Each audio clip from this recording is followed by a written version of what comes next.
स्वागत है आपका एक और महत्वपूर्ण क्लास में।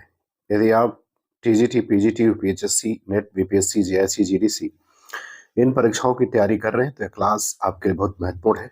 आज की क्लास हिंदी साहित्य शास्त्र का या काव्य शास्त्र से संबंधित है और इसे जो है टीजीटी, पीजीटी और यूपीएचएससी में इससे संबंधित सवाल पूछे जाते हैं। नेट में भी सवाल पूछे जाते हैं।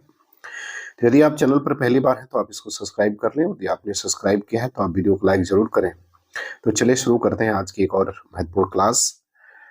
पहला सवाल कह रहा है कि आरोप एवं आरोप्यमान कथनों द्वारा लक्ष्यार्थ की प्रतीति किस शब्द शक्ति द्वारा होती है। पहले वाले सवाल का उत्तर आपको ये बताना है कि आरोप एवं आरोप्यमान कथनों द्वारा लक्ष्यार्थ की प्रतीति जो है किस शब्द शक्ति द्वारा होती है। ये कह रहा है सारोपा सारोपा गौड़ी लक्षणा, रूढ़ी लक्षणा, उपादान लक्षणा या प्रयोजनवती लक्षणा। तो आपको ये बताना है कि इसका उत्तर क्या होगा पहले का। तो पहले का विकल्प ए जो है वो सही हो जाएगा। सारोपागौड़ी लक्षणा के द्वारा जो है आरोप और आरोपमान कथनों द्वारा लक्ष्यार्थ की प्रतीति जो है वो होती है। अब आते हैं सवाल नंबर दूसरे में। दूसरे वाले सवाल में क्या कह रहे हैं? दूसरे में कह रहे हैं कि मुख्यार्थ संबंध की दृष्टि से लक्षणा के भेद माने जाते हैं। आपको दूसरे में यह बताना है कि मुख्यार्थ संबंध की दृष्टि से लक्षणा के भेद माने जाते हैं। ए कह रहा है रूढ़ा प्रयोजनवती, बी कह रहा है कि सारोपा सांध्यावसाना, सी कह रहा है गौड़ी लक्षणा शुद्ध लक्षणा और डी कह रहा है उपादान लक्षणा। तो आपको ये बताना है कि मुख्यार्थ संबंध की दृष्टि से लक्षणा के भेद माने जाते हैं। तो दूसरे का विकल्प सी जो है वो सही हो जाएगा। गौड़ी लक्षणा और शुद्धा लक्षणा ये जो है संबंध की दृष्टि से भेद जो है इसके माने जाते हैं। अब आते हैं सवाल नंबर तीसरे में। कह रहे हैं कि मुख्यार्थ बाधे तद्योगे रूढ़ी त्योथ प्रयोजनात् अर्थो अन्योर्थो लक्ष्यते यतः सा लक्षणा रोपिता क्रिया। यह कथन किस ग्रंथ से उद्धृत है? तो आपको बताना है कि यह कथन जो है वो किस ग्रंथ से लिया गया है। ए साहित्य दर्पण, बी काव्यालंकार, सी काव्य मीमांसा और डी कह रहा है काव्य प्रकाश। तो आपको बताना है कि यह किस जो है ग्रंथ से उद्धृत है। तो यह काव्य प्रकाश से है। तो विकल्प डी जो है इसका उत्तर क्या होगा वो सही हो जाएगा। अब आते हैं चौथे नंबर सवाल में।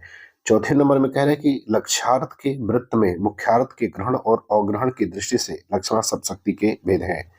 चौथे में आपको ये बताना है कि लक्ष्यार्थ के वृत्त में मुख्यार्थ के ग्रहण और अग्रहण की दृष्टि से लक्षणा शब्दशक्ति के भेद हैं। ए कह रहा है रूढ़ा प्रयोजनवती, बी कह रहा है कि उपादान लक्षणा, सी कह रहा है गौड़ी लक्षणा और डी कह रहा है शुद्धा लक्षणा। तो चौथे का उत्तर आपको बताना है कि चौथे का उत्तर क्या सही होगा। तो चौथे का उत्तर जो है वो रूढ़ा प्रयोजनवती सही हो जाएगा। विकल्प ए जो है चौथे का उत्तर सही हो जाएगा। अब आते हैं सवाल नंबर पांचवें में। पांचवें में कह रहे हैं कि लाल तिहारे दृगन की परी दृगन की छाह में शब्द शक्ति कौन सी होगी। आपको ये बताना है। लाल तिहारे दृगन की परी दृगन की छाह, इसमें कौन सी शब्द शक्ति है। ए कह रहे अभिधा, बी लक्षणा, सी व्यंजना और डी तात्पर्य। तो पांचवें में आपको बताना है कि कौन सी शब्द शक्ति होगी। हम जानते हैं कि हिंदी में मुख्यतः तीन शब्द शक्तियां होती हैं, अभिधा, लक्षणा और व्यंजना। तो इसमें जो शब्द शक्ति होगी वो व्यंजना होगी। विकल्प सी जो है इसका उत्तर सही हो जाएगा। अब बात करते हैं सवाल नंबर छठवें की। छठवें में कह रहे हैं कि मैं जो नया ग्रंथ विलोकता हूं में शब्द शक्ति है। ए कह रहा है अभिधा, बी लक्षणा, सी व्यंजना और डी तात्पर्य। तो आपको ये बताना है कि मैं जो नया ग्रंथ विलोकता हूँ में कौन सी शब्द शक्ति है। अभिधा है, लक्षणा है, व्यंजना है या तात्पर्य है। तो छठवें में जो है वो अभिधा है। सामान्य सी बात है तो अभिधा शब्द शक्ति हो जाएगी। सातवें सवाल में कह रहा है कि हाय मिलेगा मिट्टी में यह स्वर्ण खरा, सुख जाएगा मेरा उपवन जो है आज हरा। उदाहरण है। तो आपको ये बताना है कि ये उदाहरण किसका है। प्रबंध वक्रता का, बी कह रहा वर्ण विन्यास वक्रता का, सी कह रहा है कि पद परावर्त वक्रता का और डी कह रहा है वाक्य वक्रता का। तो आपको बताना है कि यह किस वक्रता का जो है वो उदाहरण है। सवाल नंबर सातवां। तो सातवें सवाल को देखा जाए तो ये पद परावर्त वक्रता का उदाहरण है। विकल्प सी जो है इसका उत्तर सही हो जाएगा सवाल नंबर सातवें का। अब आते हैं सवाल नंबर आठवें में। आठवें में कह रहे हैं कि आधुनिक युग में वक्रोक्ति की भारतीय साहित्य शास्त्र नामक ग्रंथ में पुनः प्रतिष्ठा करने वाले विद्वान हैं। आठवें में आपको ये बताना है कि आधुनिक युग में वक्रोक्ति की भारतीय साहित्य शास्त्र नामक ग्रंथ में पुनः प्रतिष्ठा करने वाले विद्वान हैं। ए श्याम सुंदर दास, बी निर्मला जैन, सी सत्यव्रत चौधरी और बी डॉक्टर बलदेव उपाध्याय। तो 8वें का उत्तर आपको बताना है कि इसका उत्तर क्या होगा। तो इसका उत्तर हो जाएगा विकल्प डी डॉक्टर बलदेव उपाध्याय। अब आते हैं सवाल नंबर 9 में। 9 में कह रहे नया नया उत्साहकार में उसे रहता था, उदाहरण है किसका। पर्याय पर्याय वक्रता, बी कह रहा है वर्ण विन्यास वक्रता, सी प्रकरण वक्रता और डी प्रबंध वक्रता। आपको बताना है कि नया नया उत्साह कार्य में उसे रहता था, ये उदाहरण किसका है। पर्याय वक्रता का, वर्ण विन्यास वक्रता का, प्रकरण वक्रता का या प्रबंध वक्रता का। तो 9वें का उत्तर आपको बताना है। तो यह वर्ण विन्यास वक्रता का उदाहरण है। तो 9वें का विकल्प कौन सा सही हो जाएगा। 9वें का जो विकल्प सही हो जाएगा वो सही हो जाएगा आपका बी वाला ऑप्शन जो है वो आ, सही हो जाएगा, वर्ण विन्यास वक्रता। अच्छा, वर्ण विन्यास वक्रता जो है वक्रोक्ति सिद्धांत का एक अंग होता है, जिसमें काव्य में वर्णों के विशेष प्रकार के विन्यास को दर्शाया जाता है, जहां एक या दो वर्णों की थोड़े थोड़े अंतर में बार बार जो है क्या होती है, आवृत्ति होती है। जैसे अनुप्रास में होता है उसी तरह होता है, इसलिए उसे वर्ण विन्यास वक्रता जो है हम क्या कहते हैं, कहते हैं। चलिए अब देखते हैं सवाल नंबर 10वां। 10वां में क्या कह रहे हैं। 10वें में कह रहे हैं कि सादृश्य लक्षणा वक्रोक्ति ये कथन किसका है। सवाल नंबर 10वें में आपको क्या बताना है कि सादृश्य लक्षणा वक्रोक्ति ये कथन किसका है। ए वामन, बी भामा, सी कुंतक और डी जयदेव। तो आपको 10वें में बताना है कि ये कथन किसका है, सादृश्य लक्षणा वक्रोक्ति। तो ये वामन का कथन है, विकल्प ए जो है इसका उत्तर सही हो जाएगा। अब रहे सवाल नंबर 11 में क्या कह रहे लाज भरे सौंदर्य क्यों बता दो मौन बने रहते हो, ये किसका उदाहरण है। तो आपको ये बताना है सवाल नंबर 11 में कि ये किसका उदाहरण है। ए कह रहा है पर्याय वक्रता, बी उपचार वक्रता, सी रूढ़ी वक्रता और डी जो है समवृत्ति वक्रता। तो आपको ये बताना है कि 11 में कि ये किसका उदाहरण है, सवाल नंबर 11। तो ये जो है उपचार वक्रता का उदाहरण है, विकल्प बी जो है इसका उत्तर सही हो जाएगा। अब आते हैं हम लोग सवाल नंबर 12 में। 12 में कह रहे हैं कि क्रोचे का अभिव्यंजनावाद कुंतक के वक्रोक्तिवाद का विलायती उत्थान है, ये कथन किसका है। आपको 12 में बताना है कि क्रोचे का अभिव्यंजनावाद कुंतक के वक्रोक्तिवाद का विलायती उत्थान है। ए आचार्य रामचंद्र शुक्ल, बी डॉक्टर नगेंद्र, सी हजारी प्रसाद द्विवेदी और डी महावीर प्रसाद द्विवेदी। तो आपको 12 का उत्तर बताना है। तो 12 का उत्तर विकल्प ए हो जाएगा, आचार्य रामचंद्र शुक्ल का ये कथन है। सवाल नंबर 13 में कह केशव सुधी बात में बरनत दृढ़ो भाव वक्रोक्ति तासो कहत सदा सबे कबीराय, ये कथन किसका है। तो आपको बताना है 13 में कि ये कथन जो है किसके द्वारा कहा गया है। ए चिंतामणि, बी केशवदास, सी मतिराम और डी घनानंद। तो आपको बताना है कि ये कथन जो है वो किसके द्वारा कहा गया है। तो ये कथन जो है वो केशवदास का है, विकल्प बी जो है उत्तर 13 का सही हो जाएगा। अब आए सवाल नंबर 14। 14 में कह रहा है कि वक्रोक्ति ही वैदग्ध भंगी भणिति, ये कथन किसका है। ए कुंतक, बी भोजराज, सी विश्वनाथ और डी जगन्नाथ। तो आपको बताना है कि कथन किसका है, कुंतक का है, भोजराज का, विश्वनाथ का या जगन्नाथ का। तो 14 का उत्तर आपको देना है। तो 14 का उत्तर सही हो जाएगा, विकल्प ए ये कुंतक के द्वारा कहा गया कथन है। अब 15 नंबर सवाल क्या, नरसंग की च प्रतिभा श्रुतः च बहु निर्मलम किस आचार्य का कथन है। तो 15 में आपको बताना है कि यह कथन जो है वो किस आचार्य का है। ए दंडी, बी भामह, सी उद्भट और डी रुद्रट। तो 15 में आपको बताना है कि यह जो है वो किस आचार्य के द्वारा कहा गया कथन है। तो ये दंडी का कथन है, विकल्प ए जो है उत्तर इसका सही हो जाएगा। अब आते हैं सवाल नंबर 16। 16 में क्या कह रहा है। 16 में कह रहा है कि सत्तोद्रे कांद खंड स्व प्रकाशन प्रकाशनंद चिन्मय वेदांतर स्पर्श्यो शून्यो ब्रह्म स्वाद सहोदर कथन किस आचार्य का है। तो आपको बताना है कि यह कथन किस आचार्य का है। ए विश्वनाथ का, बी भट्ट नायक का, सी अभिनव गुप्त का और डी मम्मट का। तो 16 में आपको ये बताना है कि यह जो है वो किस आचार्य के द्वारा कहा गया कथन है। तो यह जो है विश्वनाथ का कथन है, विकल्प ए जो है वो सही हो जाएगा। अब आते हैं 17 नंबर सवाल में। कह रहे प्रिय प्रिय तराख्यानम रसवदह रस पेशलम किस ग्रंथ में उल्लिखित है। तो आपको बताना है कि यह किस ग्रंथ से लिया गया है। ए काव्यादर्श, बी काव्यालंकार सूत्र वृत्ति, सी नाट्य चंद्रिका और डी काव्यालंकार। तो 17 में आपको बताना है कि यह जो उक्ति है यह किस ग्रंथ से ली गई है। सवाल नंबर 17। तो ये जो है काव्याधर्ष से ली गई है। विकल्प ए जो है इसका उत्तर सही हो जाएगा। अब आते हैं सवाल नंबर 18। 18 में कह रहे कि उद्दीपन विभावास्ते रस मुदीत पयंति ए किस ग्रंथ में उल्लिखित है। तो 18 में आपको बताना है कि यह किस ग्रंथ में उल्लिखित है। ए काव्य मीमांसा, बी काव्यालंकार, सी साहित्य दर्पण और डी काव्य दर्श। तो 18 में आपको बताना है कि यह जो है वो किस ग्रंथ में उल्लिखित है। सवाल नंबर 18। तो ये जो है वो साहित्य दर्पण में उल्लिखित है। विकल्प सी जो है इसका उत्तर सही हो जाएगा। अब आते हैं 19 में। कह रहा है औचित्यम रसविधस्य स्तरम काव्यम काव्यश जीवितम, यह कथन किसका है। तो 19 में आपको बताना है कि औचित्यम रसविधस्य स्तरम काव्यश जीवितम, ये कथन किसके द्वारा कहा गया है। ए क्षेमेंद्र का है, बी भामह का, सी बामन का और डी भोजराज का। तो 19 में आपको बताना है कि ये कथन किसके द्वारा कहा गया है। तो ये कथन जो है वो क्षेमेंद्र का है। विकल्प ए सही हो जाएगा। अब आइए सवाल नंबर 20वें में। 20वें में कह रहा है कि उचितस्य भावः औचित्यम का संबंध है। ए कह रहा है रस संप्रदाय से, बी वक्रोक्ति संप्रदाय, सी ध्वनि संप्रदाय और डी औचित्य संप्रदाय। तो 20वें में आपको ये बताना है कि इसका संबंध किस जो है वो संप्रदाय से है। तो इसका संबंध जो है वो औचित्य संप्रदाय से है। विकल्प डी जो है इसका उत्तर 20वें का सही हो जाएगा।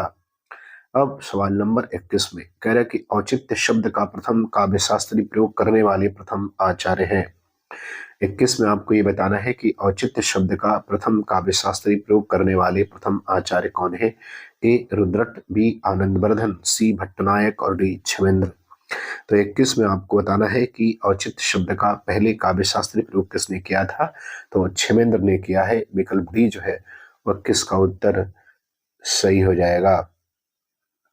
अब सवाल नंबर 22 में कह रहा है कि समालोचना की विधा काव्य शास्त्र का नामकरण किस विद्वान द्वारा किया गया।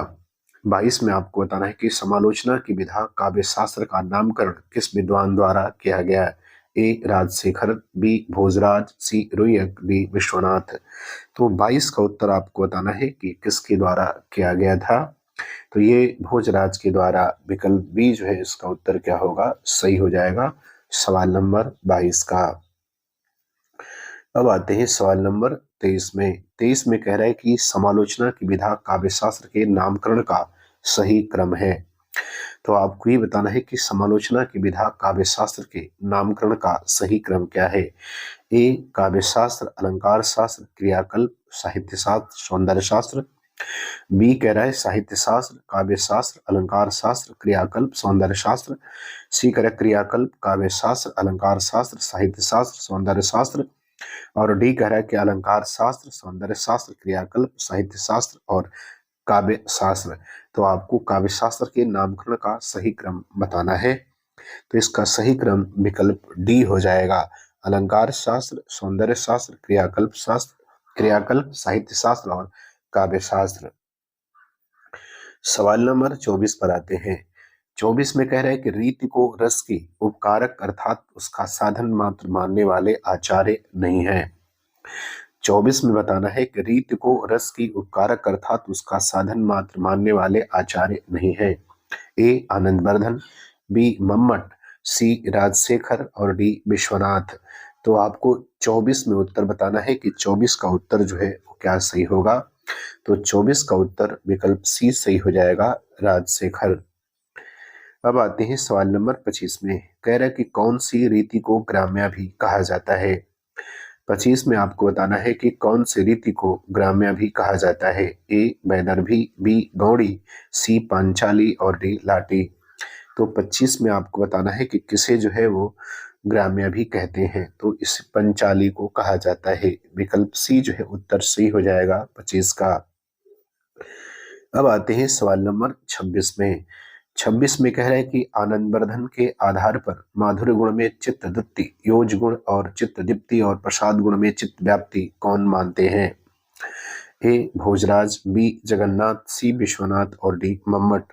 तो 26 का उत्तर आपको बताना है कि आनंदवर्धन के आधार पर माधुर्य गुण में चित्त दीप्ति, ओज गुण में चित्त दीप्ति और प्रसाद गुण में चित्त व्याप्ति कौन मानता है? तो 26 का उत्तर क्या होगा?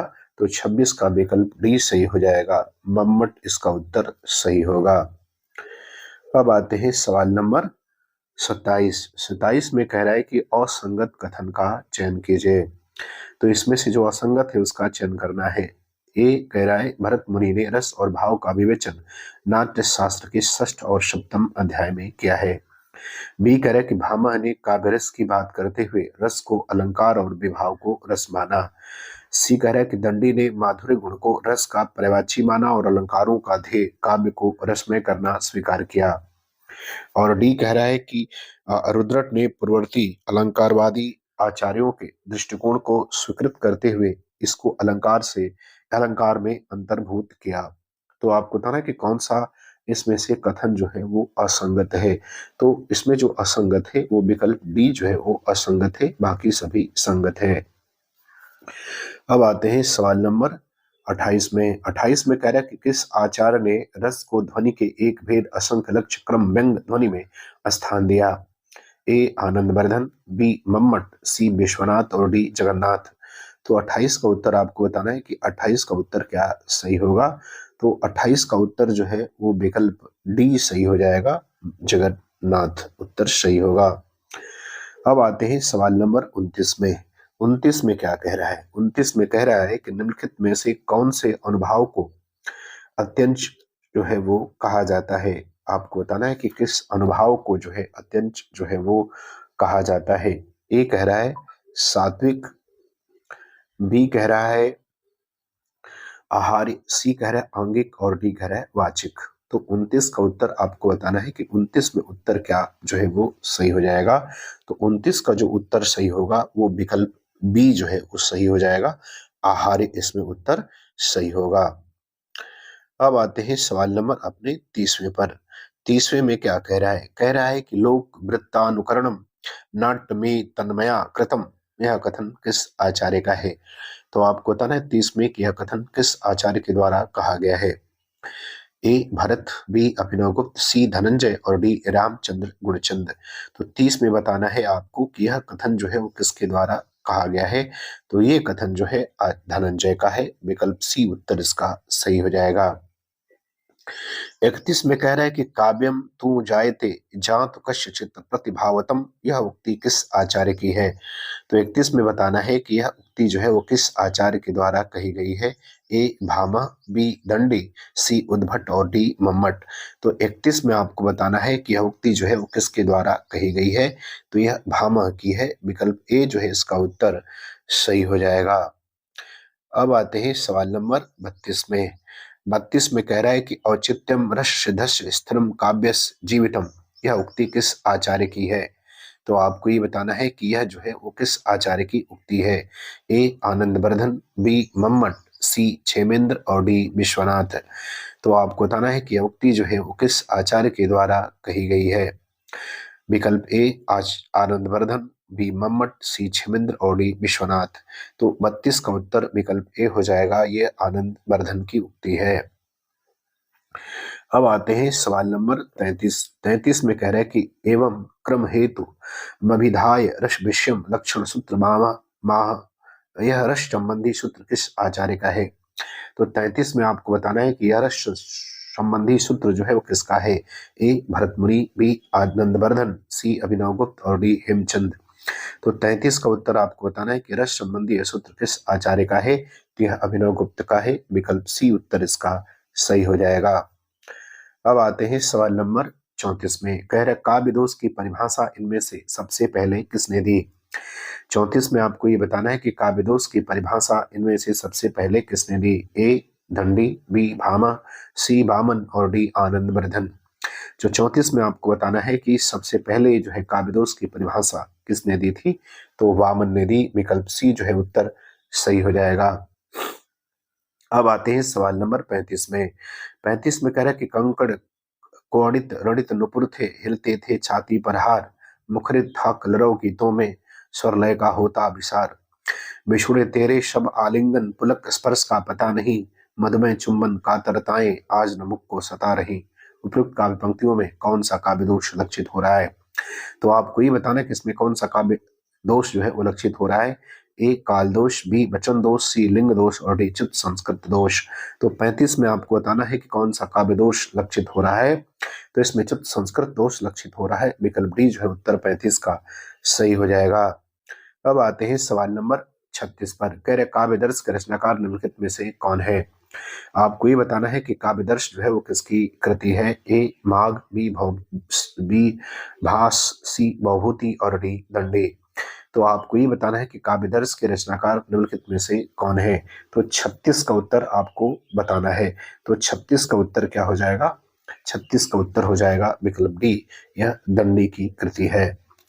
अब आते हैं सवाल नंबर 37 में। 37 में कह रहा है कि सत्यर्थे पृथ गर्धाया स्वर व्यंजन संहते क्रमणेन तेनैवावृत मकम विनिगदते। यमक की यह परिभाषा किस आचार्य ने दी है। तो आपको ये बताना है कि जो ये यमक की परिभाषा है वो किस आचार्य के द्वारा दी गई है। मम्मट, राजशेखर, विश्वनाथ या इनमें से कोई नहीं। तो 37 का उत्तर आपको बताना है कि यमक की परिभाषा किसने दी है। तो यह विश्वनाथ की परिभाषा है। विकल्प सी उत्तर सही हो जाएगा। अब आते हैं सवाल नंबर 38 पर। 38 में कह रहा कि सट्टक है, तो आपको बताना कि सट्टक क्या है। एक प्रकार का छंद, बी करे एक प्रकार का नाटक, सी करे प्रकार की युद्ध शैली और डी करे एक प्रकार का गीत। तो आपको बताना है कि सट्टक क्या है। तो सट्टक एक प्रकार का नाटक है। विकल्प बी जो है इसका उत्तर सही हो जाएगा। 39 में कह रहा है कि रसापकर्षा दोषः उक्ति किस आचार्य की है। तो आपको ये बताना है कि रसापकर्ष का दोषः ये उक्ति किस आचार्य के द्वारा दी गई है। ए बामन, बी विश्वनाथ, सी मम्मट और डी भरत मुनि। तो 39 का उत्तर बताना है कि यह उक्ति किस आचार्य की है। तो यह विश्वनाथ की है। विकल्प बी जो है उत्तर इसका सही हो जाएगा। अब बात करते हैं सवाल नंबर 40 की। 40 में कह रहा है कि कीरति भनित भूति भूति भल सोई, सुरसर शम शब कहित होई। उपयुक्त पंक्तियों में तुलसीदास ने किस काव्य प्रायोजन को महत्व दिया है। तो आपको बताना है कि तुलसीदास ने किस काव्य प्रायोजन को महत्व दिया है। ए कृति की प्राप्ति, बी स्वांतः सुखाय, सी लोक मंगल और डी अर्थ प्राप्ति। तो 40 का उत्तर आपको बताना है। तो 40 का उत्तर विकल्प सी हो जाएगा, लोक मंगल को जो है वो महत्व दिया है। तो मुझे उम्मीद है कि वीडियो आपको पसंद आएगी। आपको अच्छा लगे तो आप चैनल को जरूर सब्सक्राइब करें। पूरा वीडियो देखने के लिए आपका बहुत बहुत धन्यवाद।